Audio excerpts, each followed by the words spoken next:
নমস্কার, সকলে কেমন আছো? একটা নতুন ভিডিওতে তোমাদের স্বাগত। বলেছিলাম পিঠে বানাবো, তাই চলে এসেছি পিঠে বানাতে। গরম জল করে নিয়ে তার মধ্যে চালের গুঁড়ো দিয়ে খুব ভালোভাবে এখানে গুলে নিচ্ছি। আর এরকম গোল গোল করে পাকিয়ে গুলতে হবে যাতে চালের গুঁড়োর প্রত্যেকটা দানা গুলে যায়। তারপর এর মধ্যে দিয়ে দিয়েছি লবণ, দিয়ে এখানে এরকমভাবে ব্যাটারটা তৈরি করে নিয়েছি। এদিকে আমি ধরিয়ে নিচ্ছি উনুন, কারণ এই পিঠেটা কিন্তু উনুনে সবথেকে ভালো হয়। এদিকে মাটির ছাঁচ বসিয়ে দিয়েছি, আর কাপড়ে করে এখানে তেলটা ভালো করে প্রত্যেকটা ছাঁচে লাগিয়ে নিচ্ছি।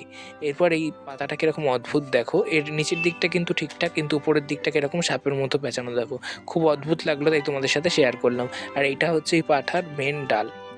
তো এদিকে দেখো আগুন ধরিয়ে দিয়েছি, আর এইভাবে আগুন জ্বললে কিন্তু খুব তাড়াতাড়ি পিঠেগুলো হয়ে যাবে।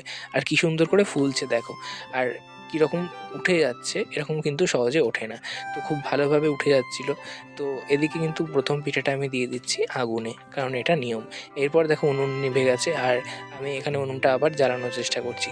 তো এখানে এই ফুয়ের এইটা দিয়ে এখানে জ্বালিয়ে নিলাম উনুনটা আবার, নাহলে কিন্তু ধোঁয়ার গন্ধ হয়ে যাবে। তারপর এখানে পিঠেগুলো একে একে তুলে নিচ্ছি পাত্রে, আর খুব সুন্দরভাবে পিঠেগুলো ফুলছিল। আর কি দারুণ লাগছে দেখো দেখতে। তোমাদের কেমন লাগলো ভিডিওটা জানিও। আর শীতের শেষে তোমরা কি কি পিঠে খেলে সেটাও জানিও। আজকের মতো ভিডিওটা এখানেই শেষ করছি। সকলে ভালো থেকো।